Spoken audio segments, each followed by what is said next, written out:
তৃণমূলের সংসদ রচনা বন্দ্যোপাধ্যায় ও বিধায়ক অসিত মজুমদারের দ্বন্দ্ব সেটা প্রকাশ্যে চলে এসেছে বহুবার, আর সেই দ্বন্দ্ব মেটাতেই তৃণমূলের সংসদ কল্যাণ বন্দ্যোপাধ্যায়কে দায়িত্ব দিয়েছে দল।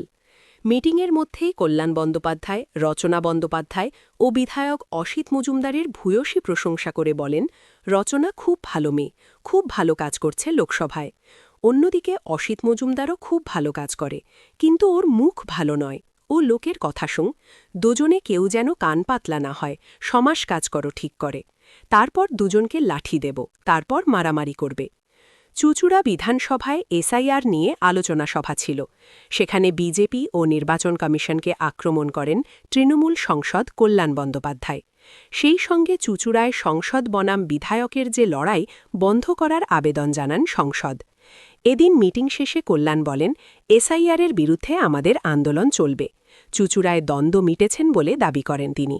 এও জানান, দল থাকবে, থাকলে সব কিছু হবে, দ্বন্দ্ব করলে কিছু হবে না। চুঁচুড়ায় একাধিকবার তৃণমূল বিধায়ক সঙ্গে সরাসরি দ্বন্দ্বে জড়িয়েছেন রচনা বন্দ্যোপাধ্যায়।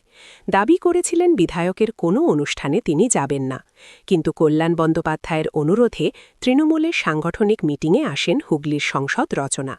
তিনি বলেন, আমাদের কাছে সবচেয়ে গুরুত্বপূর্ণ 2026-এর নির্বাচন, সেখানে একসঙ্গে লড়াই করতে হবে। এই পরিস্থিতিতে এসে কার সঙ্গে কার মতবিরোধ দেখলে হবে না। দলের সবাইকে সবকিছু কর্মসূচি জানাতে হবে। মে মাস পর্যন্ত আমরা দলে একত্রিত হয়ে কাজ করব নির্বাচনের জন্য। অসিত মজুমদারের সঙ্গে কথা বলে সমস্যা মেটাতে হবে। কাজের ক্ষেত্রে মতবিরোধ হতে পারে আমাদের সঙ্গে, আগামী দিনে যাতে না হয় তার চেষ্টা করব। চুঁচুড়ায় দলীয় আলোচনার মধ্যেই সকলকে সম্মান দেওয়ার জন্য প্রশ্ন তোলেন প্রাক্তন চেয়ারম্যান অমিত রায়। পরে তিনি বলেন, সম্মান দিলে সম্মান পাবে। রচনা বন্দ্যোপাধ্যায়কে হারাবার জন্য অনেকে চেষ্টা করেছে, কিন্তু আমরা প্রাণপাত করে লড়াই করে রচনা বন্দ্যোপাধ্যায়কে জিতিয়েছি। রচনা বন্দ্যোপাধ্যায়কে নিয়েই কাজ করার ব্যাপারে ইঙ্গিত দেন বিধায়ককে। আমরা কাউকে অসম্মান করিনি, আমরা সবাই মিলে চাই একসঙ্গে কাজ করার। আমাদের নিয়ে কাজ করলে আমরাও কাজ করব বলে দাবি প্রাক্তন চেয়ারম্যান। আমাকে উনি বললেন যে এই যে মিটিং হলে এটা তো সবাইকে ঐক্যবদ্ধ করে চলার জন্য আর একে অপরকে সম্মান। তা আমরা ছোটবেলা থেকে বাড়ি থেকে এবং স্কুল কলেজ থেকে শিখেছি যে সম্মান দিলে সম্মান পাওয়া যায়, একতরফাভাবে সম্মান হয় না, এবং সম্মান কিনতে পাওয়া যায় না, সম্মান জোর করে আদায় করা যায় না। তা সম্মানটা পারস্পরিক। আগে দেখবেন স্টেশনে পোস্ট অফিসে লেখা থাকতো, সৌজন্যই সৌজন্য আনে। হ্যাঁ, তা সেইটা সম্মান দিলে নিশ্চয়ই সম্মান পাবে সে।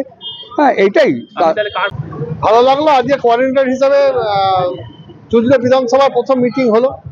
মাননীয় সাংসদ কল্যাণ বন্দ্যোপাধ্যায় তিনি এসেছিলেন এবং তিনি যা বার্তা দেবার সেটা বার্তা দিয়ে গেছেন। এবং সবচেয়ে বড় কথা হচ্ছে যে আজকে বিধায়ক, সাংসদ, টাউন সভাপতি, প্রাক্তন চেয়ারম্যান, বর্তমান চেয়ারম্যান, জেলা পরিষদের যারা আছেন, যারা নির্বাচিত জনপ্রতিনিধি সকলেই ছিলেন, সকলকে বার্তা দিয়ে গেছেন একসঙ্গে সকলে আগামী 6 মাস চলবে এবং এই এসআইআর এর কাজ সহ বিজেপির অনৈতিক কার্যসূচি কার্যকলাপ এবং যেটা বলতে পারেন যে নির্বাচন কমিশনের যে এসআইআর এর নাম করে যে ভোটারদের কাটার চক্রান্ত, তার বিরুদ্ধে চুঁচুড়া বিধানসভার প্রতিটা মানুষ একসঙ্গে কাজ করবে। আমি কোঅর্ডিনেটর হিসাবে প্রত্যেকদিন থাকছি, নিবিড় যোগাযোগ থাকবে।